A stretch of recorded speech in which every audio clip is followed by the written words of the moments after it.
Hey guys, it's Lori, and I'm not coming to you from my car today. What? So I'm going to answer a question today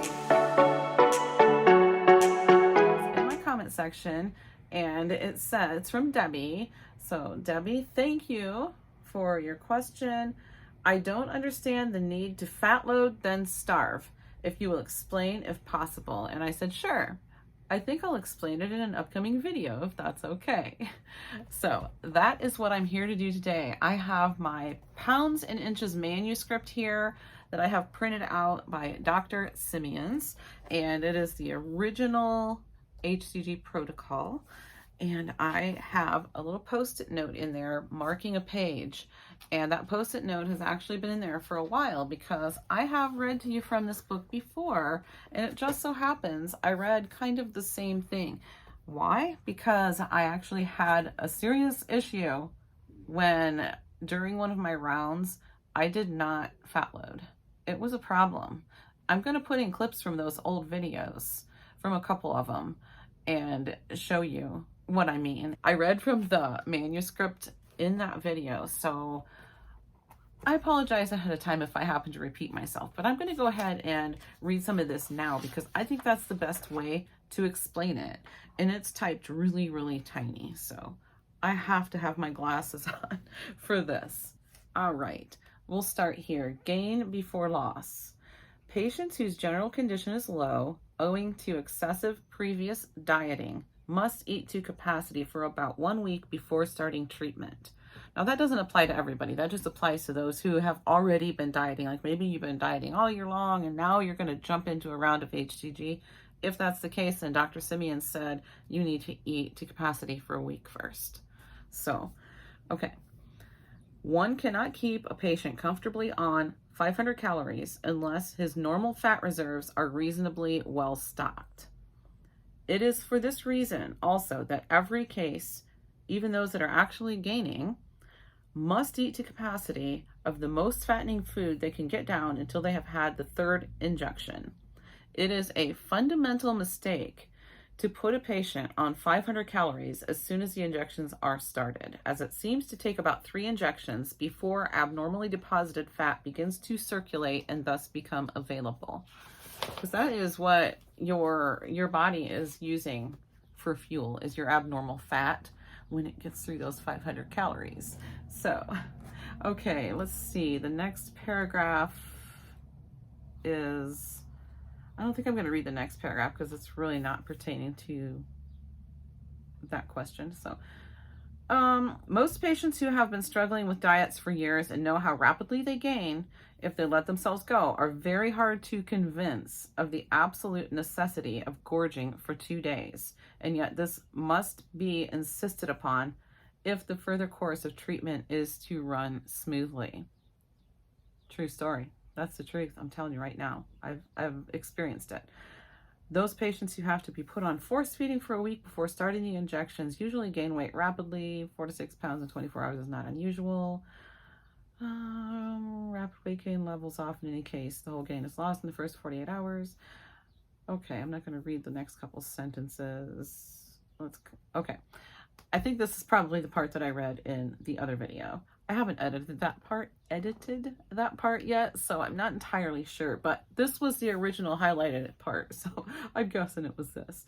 Patients in a satisfactory general condition start force feeding on the day of the first injection. Some patients say they can no longer overeat because their stomach has shrunk after years of restrictions. While we know that no stomach ever shrinks, we compromise by insisting that they eat frequently of high concentrated foods such as chocolate, pastries, and whipped cream, fried meats, particularly pork, eggs and bacon, mayonnaise, bread with thick butter and jam, etc.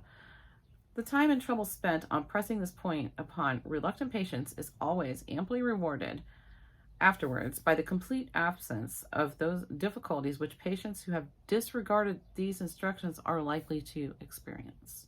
So Dr. Simeon says to fat load for 2 days while injecting. That's while the HCG is getting into your system. You're fat loading, you're gorging for 2 days to capacity, just to fill up your fat stores to capacity.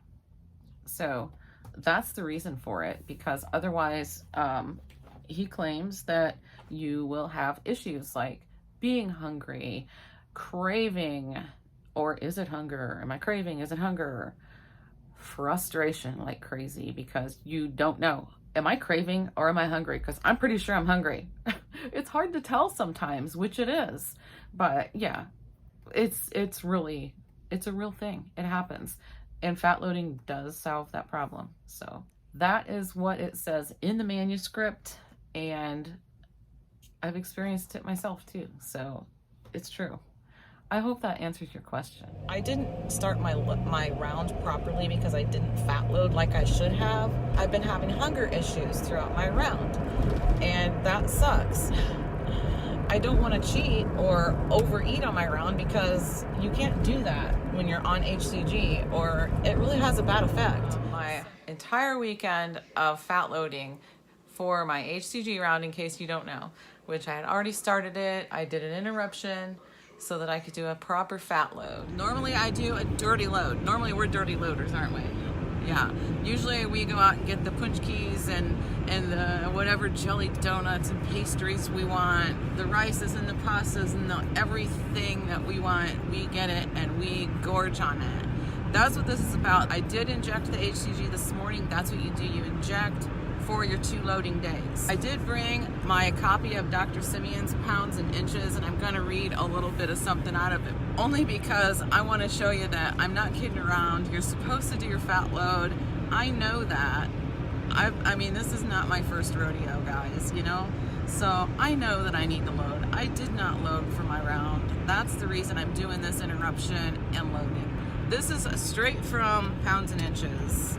This is the original protocol for HCG written by Dr. Simeons. Patients in a satisfactory general condition start forced feeding on the day of the first injection.